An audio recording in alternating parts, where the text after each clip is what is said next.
stars Utkarsh and Simrat with us. And we will have Vishal join us soon. Without much ado, let me hand the mic to the magician director Anil Jha. Mike नहीं, mike मत दो ma'am, mic मत दो, sound आएगा जी। बोलिए। पूछो ma'am. सबसे पहले आप सब लोगों का बहुत बहुत धन्यवाद कि आप लोगों ने इतना अच्छा गदर 2 को हर जगह अपने प्यार दिया, प्रमोट किया है और हर तरह से बहुत पॉजिटिव रास्ते से आप गदर 2 को लेके गए हैं। और ये गदर जो आपकी फिल्म है अब 500 करोड़ के करीब पहुंच गई है, तो इसके लिए आप सब लोगों का बहुत बहुत धन्यवाद। अब आपके प्रश्नों की झड़ी लगा दीजिए। So we would like Mithun to say something next. या प्लीज़ कहिए। मिथुन दा के बिना मैं एक ही चीज़ कहना चाहता हूँ बिफोर मिथुन दा को बोलूँ कि भाई एक मिथुन दा वो हुए थे जिन्होंने पूरे हिंदुस्तान में तहलका मचाया था, दूसरे मिथुन दा ये है, समझे ना। और मैं जब सोच रहा था कि कौन करेगा, संगीतकार बहुत अच्छे अच्छे हैं हमारे देश में, लेकिन मुझे लगा कि मिथुन ही बहुत अच्छे हैं। और इनकी जो ये विनम्रता थी वो कहने लायक थी, देखने लायक थी। इन्होंने कहा भाई मैं आनंद बख्शी साहब और उत्तम जी के गानों के साथ न्याय करना मेरे लिए सबसे बड़ा काम होगा और उनको ये मेरा ट्रिब्यूट है। और सही मायने में इन्होंने उन दोनों गानों को ट्रिब्यूट दिया और अपने तीनों गाने, क्योंकि उन गानों के समक्ष अपने गाने खड़े करना आसान नहीं था, मगर hats off to his courage and he did it. So झूम झूम एंड चल तेरे इश्क में सारे गाने सुन के सब लोगों की, सारे म्यूजिक इंडस्ट्री की खैरियत हो गई है। Thank you Anil ji. मैं अभी आप सभी लोगों को प्रणाम करता हूँ, आपका धन्यवाद करता हूँ कि आप यहाँ पर आए। और सच में जैसे अनिल जी ने कहा कि गदर जो है वो हमारी फिल्म नहीं है, गदर जो है वो पूरे हिंदुस्तान की फिल्म है, आपकी फिल्म है। मुझे याद है जब फिल्म रिलीज़ नहीं हुई थी तो रिलीज़ के पहले ही जिस किस्म का जज्बा लोगों ने गदर के प्रति दिखाया, आई थिंक उससे बहुत फ़र्क पड़ा कि फिल्म जो है वो इतनी बड़ी हुई है और अभी और भी बड़ी हो रही है। मैं अनिल जी को धन्यवाद करना चाहूँगा कि उन्होंने मुझे एक ऐसा माहौल दिया गानों को रचने के लिए, उनको बनाने के लिए, कि जहाँ पर मैं खुल के काम कर सका और जो मैं करना चाह रहा था मुझे पूरा सही माहौल मिला। और आई थिंक मैं जिस चीज़ को लेकर बहुत खुश हूँ कि देखिए हमारा जो भारतीय सिनेमा है उसकी अपनी एक तमीज़ है, उसकी अपनी एक तहजीब है, उसका अपना एक रंग है। और मुझे लगता है कि विदेशी सिनेमा से प्रेरित होना अच्छी बात है, वो रंग भी हम उसकी भी कदर करते हैं, उसको भी हमने खुले दिल से शामिल किया है। लेकिन मुझे इस बात की खुशी है कि गदर 2 जो है एक भारतीय फिल्म है। भारतीय सिनेमा का जो एथॉस है उसमें कूट कूट कर भरा हुआ है। हमारा जो कहते हैं सॉन्ग एंड डांस कल्चर है, अनिल जी ने कहीं पर भी he wasn't apologetic about it at all. वो कहीं पर भी उन्होंने संकोच नहीं किया कि गाने जो होंगे सेकेंड हाफ जो शुरू होता है खैरियत पूरा गाना स्क्रीन पर है। तो इसके लिए जो मुझे लगता है एक डायरेक्टर का जो कॉन्फिडेंस होता है संगीत के ऊपर, एज अ सिनेमा मेकर सिर्फ गानों की बात नहीं कर रहा मैं, लेकिन सिनेमा के उस माध्यम के ऊपर कॉन्फिडेंस रखना कि नहीं, माई फिल्म हैज़ सॉन्ग्स और मैं गीतों के साथ अपनी फिल्म को प्रस्तुत करूँगा।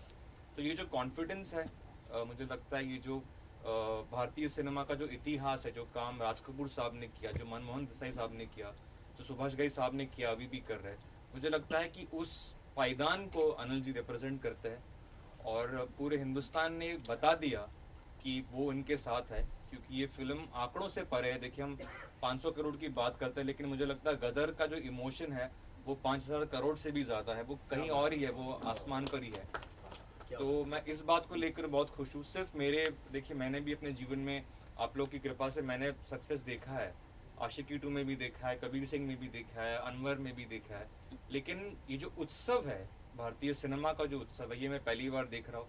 लोग थिएटर में जो है गा रहे हैं गीतों पर, मैं निकला पर भी मैंने लोगों को नाचते हुए देखा है, मैंने दिल झूम पे लोगों को नाचते हुए देखा। चलते रहे इश्क में जो है उसकी कोरियोग्राफी की लोग बात कर रहे हैं कि शबीना जी ने कितने वो भी देखिए बहुत भारतीय तरीके से किया है। जो भारतीय सिनेमा है उसका जो अप्रोच है वो बहुत ही अनअपोलोजेटिक है, मतलब कहीं पे हम लोग अपोलोजेटिक नहीं है, कोई जस्टिफिकेशन नहीं दे रहे। हम बहुत फ़ख्र से कहते हैं कि हम हिंदुस्तानी हैं, हमने ये फिल्में देखी है, हम गुरुदत्त साहब के फ़ैन हैं, हम इसी देश की सिनेमा को देखकर बड़े हुए हैं।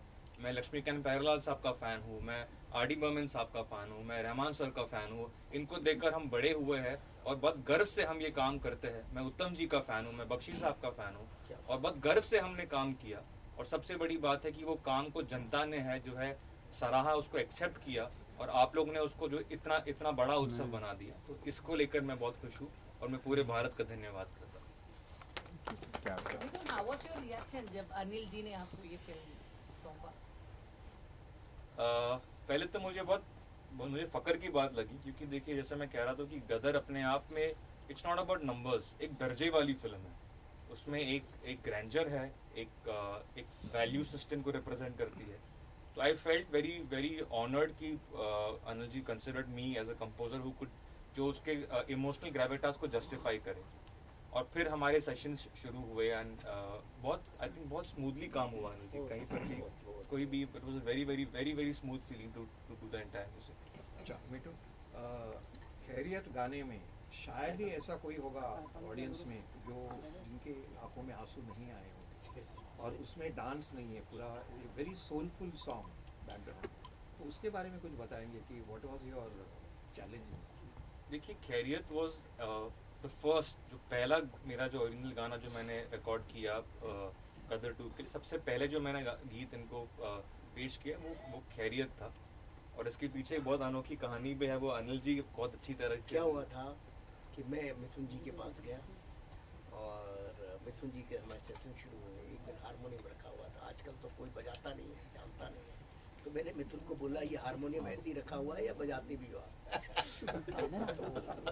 तो मुस्कुरा गए और वहाँ से अपनी कुर्सी हल्के हल्के सलटाते सलटाते खींचते खींचते मुबारक ने के पास ले आए, वो उठाया और टंग टंग टंग करके इन्होंने कुछ शुरू किया। एक नोट्स बजाए, कुछ जो नोट्स बजाए, नोट मुझे इतने अच्छे लगे कि ये क्या गदर का गाना आपने पहला बनाया है? बोले हाँ। और वहीं उन्होंने खैरियत से रखना गाया इन्होंने। अरे मैंने का कमाल है। बस वो देखिए क्या होता है, जो लगता है ना गाना हिट गाने की परिभाषा जो मुझे समझ आती है, वो पहले 5 सेकंड में अगर आपके अंदर घुस गया तो घुस गया, और अगर वो आपको 3 दफे सुनाने के बाद घुसा तो वो हिट हो सकता है विद द टाइम, लेकिन वो उतना बड़ा हिट नहीं हो सकता। तो इनका ऐसा किस्सा घटा है इनका, तो बस उसी क्षण में मैंने कहा ओके, और कादरी साहब ने कमाल लिखा। सही बात। आपका ब्रीफ क्या था सर मिथुन के लिए?